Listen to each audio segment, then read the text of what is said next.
नमस्कार, श्रावूज किचनमध्ये तुमचे स्वागत आहे। आज आपण बनवत आहे कांदा भजी। चला तर मग बघूया कांदा भजी कशी बनवायची। त्यासाठी मी एक मोठी वाटी बारीक केलेले हरभऱ्याच्या डाळीचे पीठ घेतलेले आहे।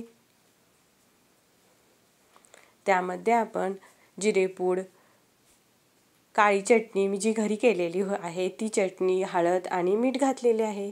येथे मी धुवून बारीक चिरलेली कोथिंबीर घेतलेली आहे ती घातलेली आहे। 2 मोठ्या आकाराचे कांदे चिरून घातलेले आहेत। येथे तुम्ही बघू शकता। ते सर्व एकत्र करून थोडे थोडे पाणी घेऊन थोडेसे पातळ असे पीठ करून घेऊ।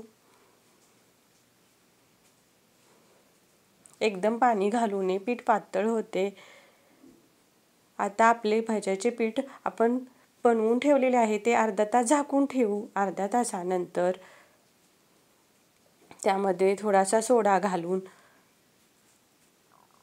ते एकत्र करून घेऊ। कढईमध्ये तेल गरम करून त्यामध्ये आपण केलेले पिठाचे छोटे छोटे असे गोळे घालून घेऊ, भजी बनवून घेऊ।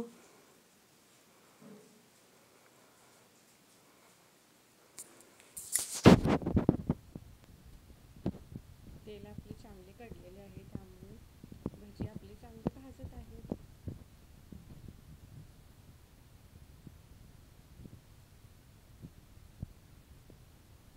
पलटी करून घेऊ, अशी दोन्ही बाजूनी लाल रंगावर भजी तळून घेऊ।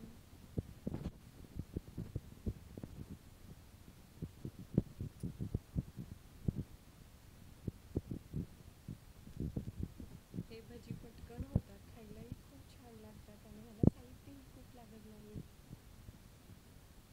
आता येथे तुम्ही बघू शकता आपल्या भज्यांचा रंगही बदललेला आहे, थोडेसे लालसर रंगावर दिसत आहेत। ते दोन्ही बाजूनी हलवून चांगले भाजून घेऊ।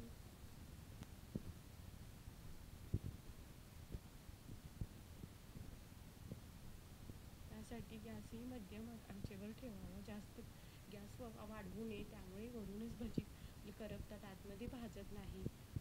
तर तयार आहेत आपले भजी, काढून घेऊ। खूप बारीक गॅस केला तरी सुद्धा भज्यामध्ये तेल राहते, त्यामुळे गॅस हा नेहमी मध्यम ठेवावा। आता असेच सर्व भजी आपण करून घेऊ। तर तयार आहेत आपले कांदा भजी। येथे तुम्ही बघू शकता रंगही छान आलेला आहे आणि खायलाही खूप खमंग लागतात। येथे मी एक भजी तुम्हाला फोडून दाखवते, आतमध्ये छान असा भाजलेला आहे आणि खायलाही खुसखुशीत लागतात। तर तुम्ही नक्की करून बघा।